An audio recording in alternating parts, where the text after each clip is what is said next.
Hello, it's Aki Anastasiou. We're coming at you live from the Broad Media Studios and another episode of What's Next. And it's a great pleasure. No stranger to What's Next is Hector Beyers, who's the CEO and the founder of Codehesion. But today we are celebrating a great moment. It's an award, a very prestigious award. When MyBroadband stamps an award and gives you that recognition, then you know that you're on top of your game.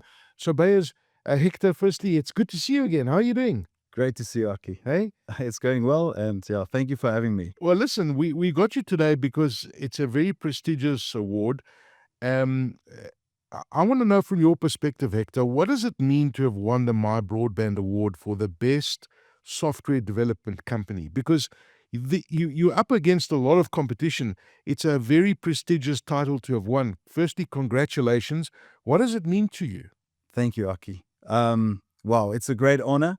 We see it as the Oscars of the South African industry. 100%. To win an award like this. I mean, MTN wins the award as best service provider. Yeah. Afrios win it as best internet service provider. It is truly an honor to have our own name amongst those guys in the software development industry. Well, listen, it means that you guys are doing something right. I mean, the last conversation we had, we spoke about those core skills, and what differentiates Codehesion from all the other companies is that you really understand that both soft skills and hard skills are important to succeed in the environment that you play in, right? And your team possesses both of those, and I think that probably that's one of the distinguishing factors. That is one of the success factors why Codehesion is, a leader in the software development industry. Would that be a fair assessment? Thanks, Aki. Yes, absolutely. You make me think of one of our clients recently, a big client in the fintech industry that wants to make big waves. We got a great compliment from him. I always blush when clients give us some compliments, but he said in all his years, it's been his best engagement with a consultancy and somebody helping him innovate. Well done. Thank you. And I think one of the reasons for that is we truly want to collaborate with our clients. Yes, there's some things that's really important, like bringing the quality. I think one of the things he mentioned as well is our willingness to help and get things done. Was really important. Those are some of the hard skills that you need. But on the soft skills side, he also complimented us that it's just really fun to work with collaborative people that want to get the job done. Yeah. So I just think having a good vibe around our office, recruiting for people that we like, definitely has a knock-on effect in our clients experiencing that too. Listen, at the end of the day, you're in business to deliver a service, and at the same time, you've got to have the customer experience. So a customer needs to leave happy, and clearly you guys at Codehesion are doing something very right, clearly. And let's be honest, the market has changed and shifted, because this award you've won for several years in a row, as we've mentioned. As CEO of Codehesion, how do you keep that high standard time and time again? Because surely you're not managing the business in the same way this year that you were, say, 2-3 years ago, because things keep changing, right? I mean, just AI is having a massive impact in your business. Yes. So you've got to adapt all the time. So the pressure on you as a CEO to continually evolve and come up with fresh new ideas is even more pressure for you. Yeah, absolutely.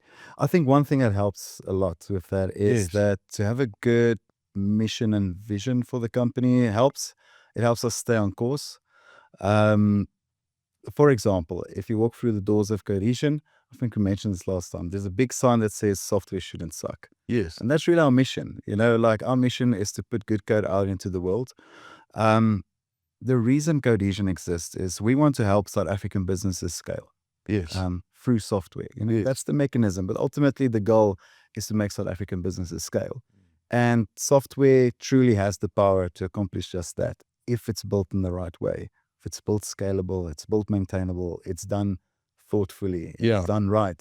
It really has the potential to scale South Africa. So to have that vision and apply that to if people walk through the door, and that's exactly what we do, it makes the other things fall into place a little bit easier than I imagine. Yes. like if we didn't have that, for example. And in times of change, like you mentioned, it keeps us focused. It's still, even with AI, even with all the changes coming in, It's your mission statement. that is still the mission statement. Yeah. And it helps everyone entering through the door knowing that's the mission. That's what we want to accomplish at Codehesion. So keeping the quality up, absolutely, mission has helped a lot. So when they walk through your doors, they see the sign, and the sign says software shouldn't suck, right? Yeah. Now, Implying that it sometimes does. yeah, exactly. So what I wanted to ask you, Hector, is that you've had that logo and you've had that for a long time there, right? With all the changes that have happened, do you ever sometimes walk through the door in the mornings Yeah. and you say, you know what, maybe it's time for a slight adaptation to that at Codehesion? Or haven't you thought about that? Is that how it stays? Or do you think about, maybe we need to tweak it a bit?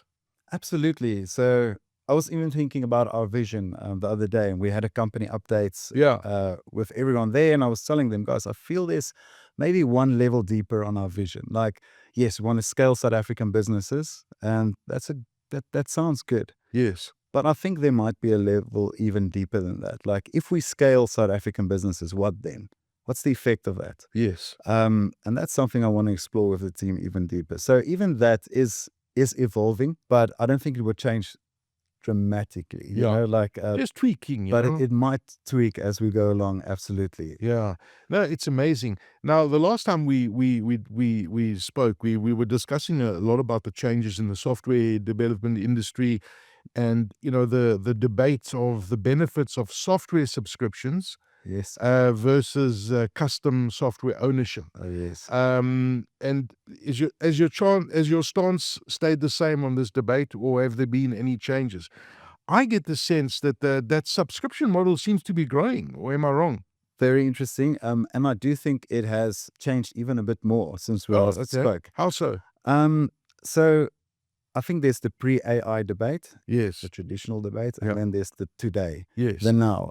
So if we look at before, like subscriptions definitely has its place, right? And subscriptions, I mean, like you need a piece of software for your business. Yeah.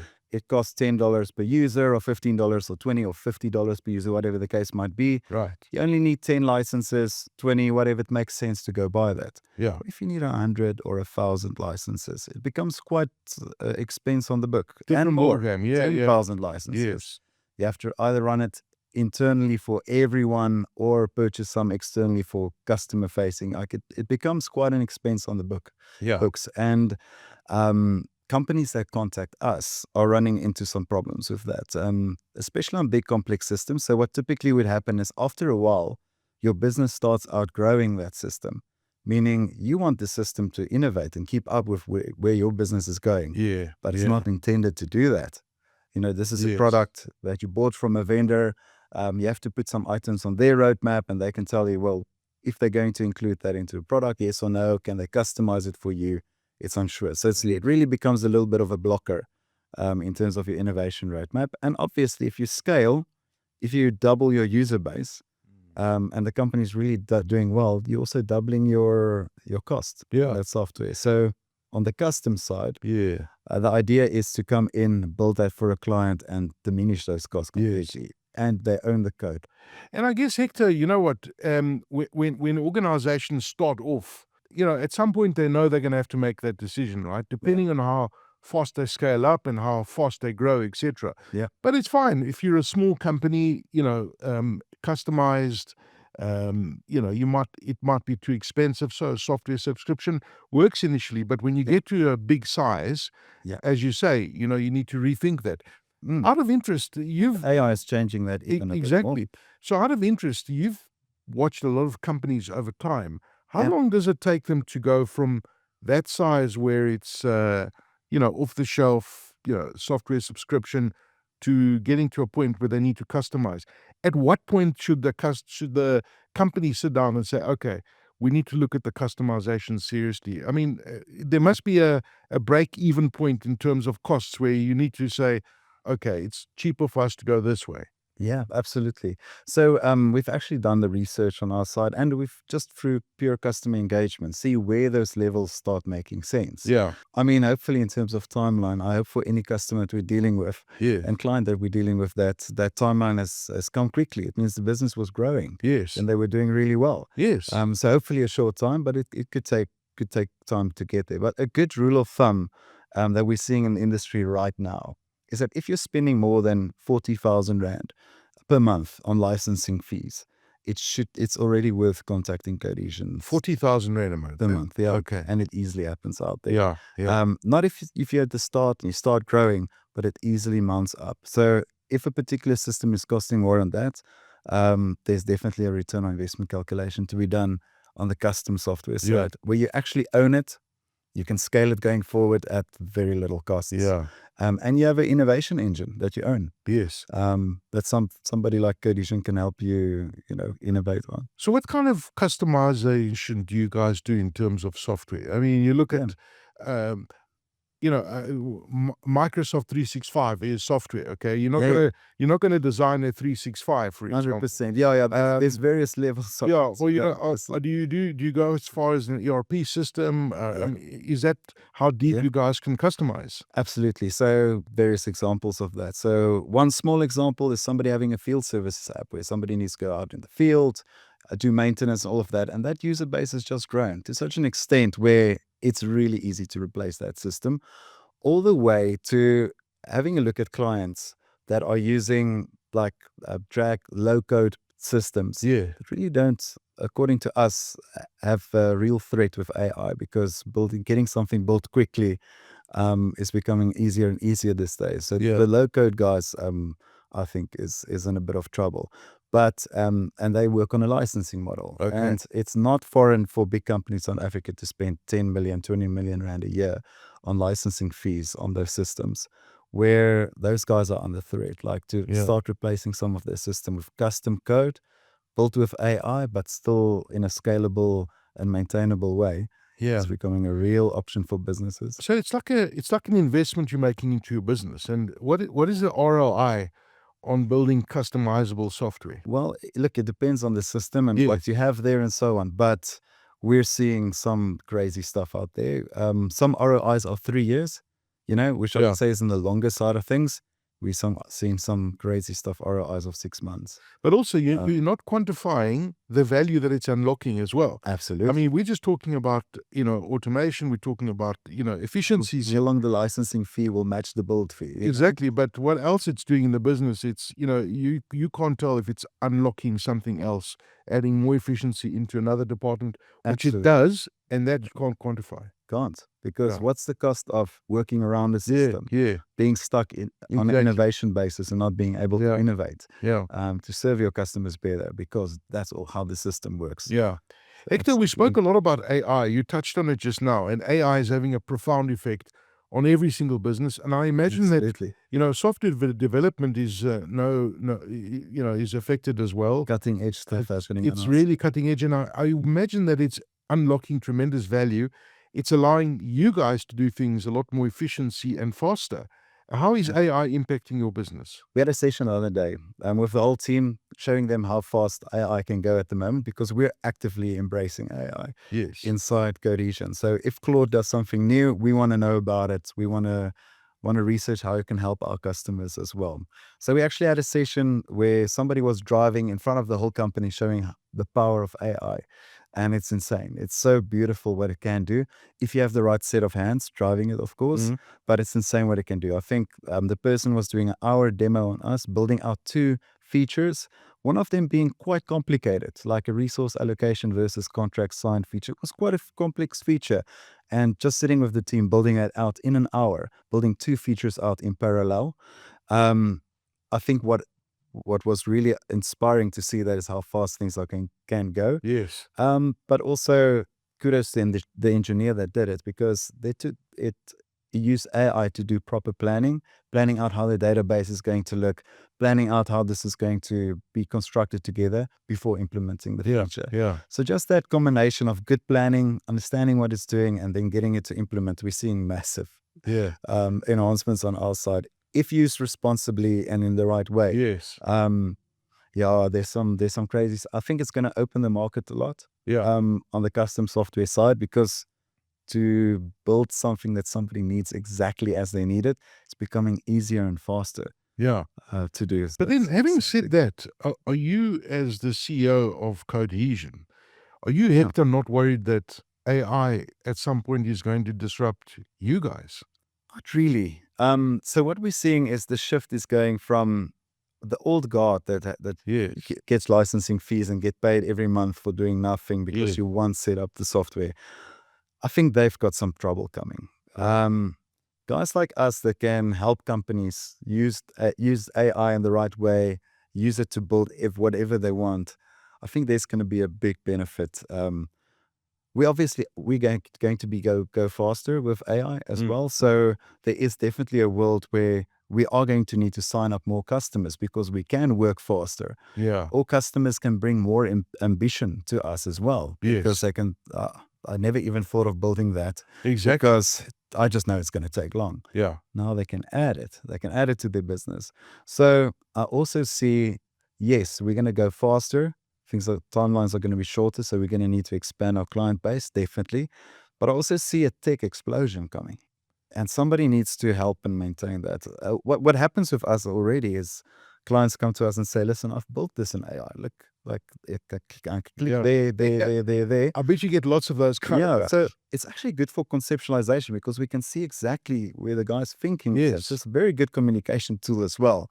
But the question then is, help me take this nationally. Help me take this to the next level. I know I hit the wall. Help me take this further. So it's definitely an interesting and disruptive time in our industry. Absolutely. The only thing we can do is embrace it. But I do think there's a bit of a tech explosion coming because of what it's going to enable. So truly exciting times ahead. No, it's super exciting. And I think that for your industry in particular, I mean, there are tremendous benefits, but benefits more for your clients. I mean, you just touched on one of your clients. Absolutely. That at Codehesion, your client comes up to you with a concept saying, listen, this is what we've done, but you take it to the next level. And I guess that's one of the benefits that you have at Codehesion, that you do the custom software providing and building versus something that's already built and is a software subscription. So there in itself is the benefit and the value that you guys bring to the picture. Yeah, absolutely. We're passing most of that benefit on to our clients. I mean, if we're going twice as fast, ideally our clients would pay, half the price. But it fits in with our vision. Our vision is to help South Africa scale through software, so it fits in. If we can do double or triple the impact that we're doing right now, it fits with our purpose. Yeah. Hector, somebody watching this right now, they're saying, okay, listen, something that Hector's saying is resonating with me. Yeah. Our business needs to look at it, but it's going to cost us a bit of money. Anybody that's sitting on the fence, it's working out whether or not to spend the money, what would your elevator pitch be? I mean, we've already worked out that if you're spending more than 40,000, you should start looking at it. Yes. But there's other factors to it as well, because it's not just turning something, adding value to a piece of software and unlocking value in your organization. It's what it's going to do. The spillover effect as well, long term, is where the other benefits come in. So if you met me in the lift here at Broad Media, what would be your elevator pitch and saying, you know what, Hector, I'm thinking about it, but it's a lot of money. What would you say to me? I think the shortest version of that is the rocket fuel for your business. But if we have a slightly longer elevator ride, I would say we love working with people that want to scale and innovate. It's truly an honor to work with visionaries that want to build something great. But they just need the right team next to them to build something great. And the vision can fail if you don't have the right team next to you. Yes. Software it's got this huge potential, but still 70 to 80% of projects fail. 70% old school projects, 80% AI projects fail. And 80%? Scientifically proven. Yes. Wow. You need the right team with the right processes.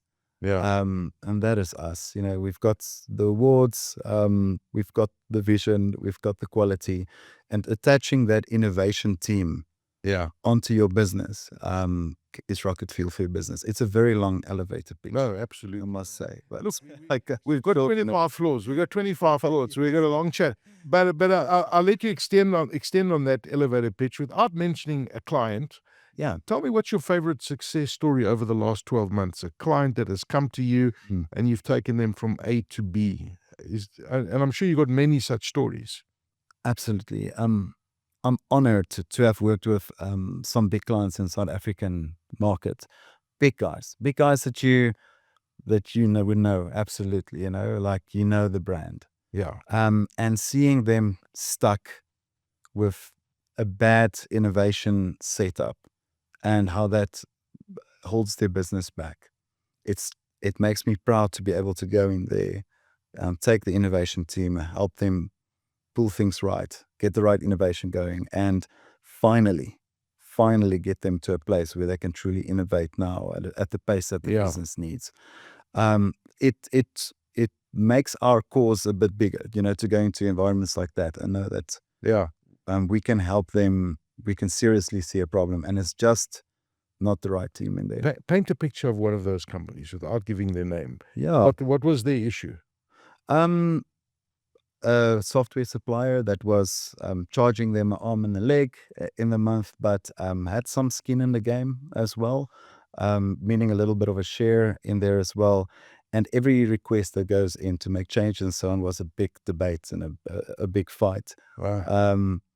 And also trying to making the wrong decisions for the vendor's sake and not for the company's sake. So it was a vendor-focused application and not a client-focused application. First mistake. We see that happening so often. Absolutely. So the nice thing of us is our clients own the code, so we help them. We focus on their innovation and what their company needs, not what our needs are as a vendor, and what will help us in future. So that was a big aha moment. And you play across all verticals, right? From manufacturing to banking to whatever it might be, right? Yeah. There's no limitations. Yeah, absolutely. We've got some niches strengthening as well on our side. We've done so much work in the fintech industry, logistics, a lot of loyalty applications, and a lot of manufacturing applications at the moment. Yeah. But we spoke about some cool other stuff that came in, like managing security guards in Ireland, where we spoke about that. Very cool. You can't employ somebody in a salary.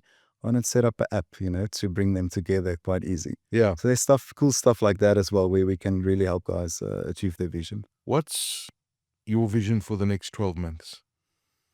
I think we need to aggressively embrace AI. We've done a lot of work in that already. I want us to be the forefront in the South African market in that, so that our clients can have the benefit of it immediately. It's already happening. I just want to completely ramp that up and solidify the business in that. So if you want the max speed of what AI can bring in the software development industry, you should talk to Codehesion. So that's what I want to achieve for us. Hector Beyers, always good to chat to you, my friend. Thank you. You leave me feeling so inspired every time I chat to you. So I really, really enjoy it when you come to the studio. Thank you very much for your time.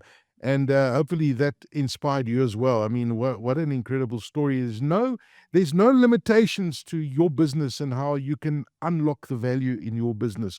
This is a great example of how technology is just evolving around us at such a pace that you need to be open-minded about how you approach the solutions that you're looking for in your business. And don't stagnate whatever you do, because you're simply going to be left behind. Hector Beyers, CEO and founder of Codehesion, and also the winner of the MyBroadband Award for Best Software Development Company. Congratulations, and thank you for joining us for this episode.